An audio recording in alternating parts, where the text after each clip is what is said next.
বর্ষার দিনে বাহিরে যখন খুব বেশি বৃষ্টি হয়, রিমঝিম বৃষ্টি পড়ে, তখন আমাদের বাঙালিদের প্রথম যে খাবারটির কথা মনে বেশি উঠে সেটা হচ্ছে খিচুড়ি। বুনা খিচুড়ি হোক বা লেটকা খিচুড়ি, সেটার কথা সবার মনে বেশি ওঠে। আর সাথে যদি থাকে মাংস, হোক গরুর মাংস, মুরগির মাংস, কিংবা বেগুন ভাজি, কিংবা ইলিশ মাছ ভাজি, তাহলে তার কিছুই লাগে না। আর যদি সাথে থাকে একটু যে কোনো আচার বা আচারের তেল। তো হ্যালো এভরিওয়ান, আসসালামু আলাইকুম। কে কোথা থেকে দেখতেছেন, দেশ বিদেশ যে যেখান থেকে বসে এই মুহূর্তে আমার এই রেসিপিটা দেখতেছেন, সবাইকে জানাচ্ছি সালাম এবং অভিনন্দন, শুভ সন্ধ্যা। তো ভিউয়ার্স, এখানে আমি এই আজকে রেসিপিটা করার জন্য, খিচুড়ি রেসিপিটা করার জন্য এখানে 2 কাপ চাল নিয়ে নিচ্ছি। চাউলটা এখানে আমি চিনি গুঁড়ার চাউল নিয়েছি। চিনি গুঁড়া চাউল দিয়ে এই রেসিপিটা আমার কাছে অনেক বেশি ভালো লাগে।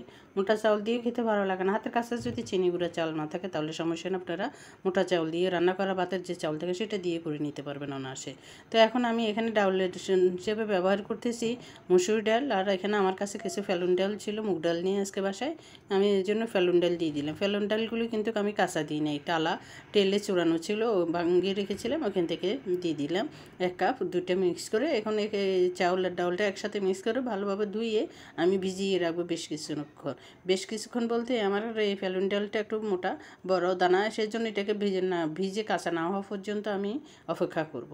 তো এখন আমি ভালোভাবে ধুয়ে পরিষ্কার করে তারপরে ভিজিয়ে নিয়ে রাখতেছি এক সাইডে রেখে প্রায় আধা ঘন্টা রাখবো। আধা ঘন্টা পরে আসতেছি। এরপরে এখন আধা ঘন্টা হয়ে গেছে। এখন আমার চাউলটা ধুয়ে ভালোভাবে আবার আমি পানি জড়াতে দিয়েছি। এখন এখানে আমি দিয়ে দিলাম একটা বড় পাতিলে বা কড়াইয়ে বেশ কিছু পরিমাণ সাদা তেল এবং সরিষার তেল। সেখানে দিয়ে দিচ্ছি কিছু গোটা মশলা। গোটা মশলার মধ্যে ছিল তেজপাতা, দারচিনি, এলাচ, লং, আর দিয়ে দিলাম গোটা জিরে, মিষ্টি জিরে, কালো জিরে, আর কিছু মেথির দানা। এগুলি দিয়ে এখন একটু অপেক্ষা করে নেড়ে চেড়ে দিয়ে এরপরে দিয়ে দিচ্ছি কিছু রসুন কুচি দিয়ে এখানে বেশ কিছু পরিমাণ পেঁয়াজ কুচি দিয়ে দিলাম।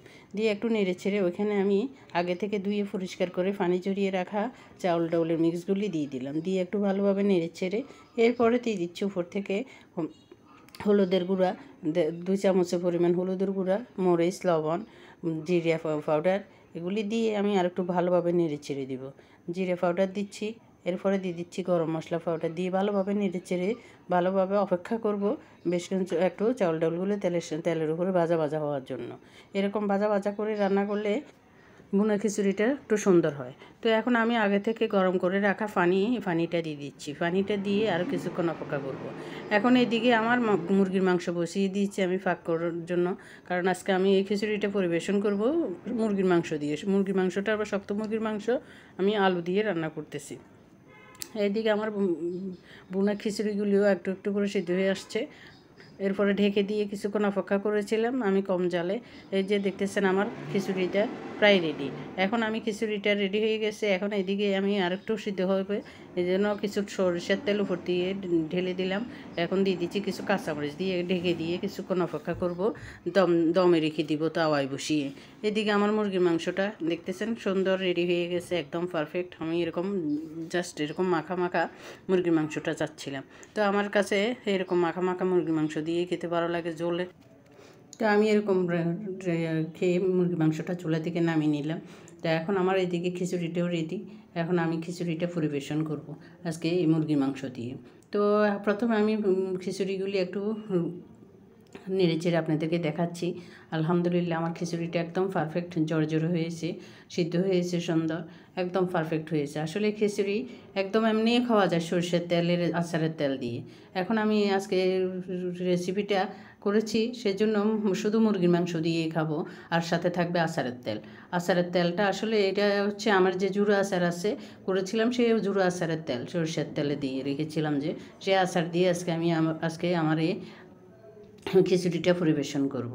তো বিসমিল্লাহ করে আমার ছোটো ছেলেকে দিলাম, ও চলে যাবে, তাড়াতাড়ি ওকে দিচ্ছি আগে, ও খাবে, তারপরে ও খেয়ে আপনাদের সাথে রিভিউটা দিচ্ছে। আসলে ওরা সবাই লজ্জা পাচ্ছে, আমার ছেলেরা এরকম ভিডিওর সামনে আসি, কেউ খেতে যাচ্ছে না, আমার হাজব্যান্ড বা আমার ছেলেরা কেউ খেতে যাচ্ছে না।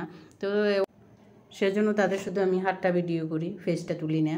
তো ভিউয়ার্স, কেমন লাগলো আমার আজকের এই বুনা খিচুড়ি রেসিপিটা যদি আপনাদের কাছে ভালো লেগে থাকে তাহলে যদি ফেস থেকে দেখে থাকেন তাহলে একটা ফলো দিয়ে যাবেন, আর যদি ইউটিউব থেকে দেখে থাকেন তাহলে একটা সাবস্ক্রাইব করে যাবেন। বর্ষার দিন সবাই তৈরি করে খাবেন, ফ্যামিলির সবাইকে সারপ্রাইজ দিবেন।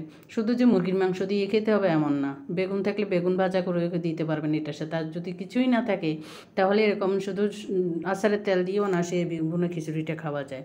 তো বুনা খিচুড়ি করেছি আমি, আপনারা লেটকা খিচুড়ি করতে পারবেন, দেখবেন আর পারেন, অনেক ভালো লাগবে।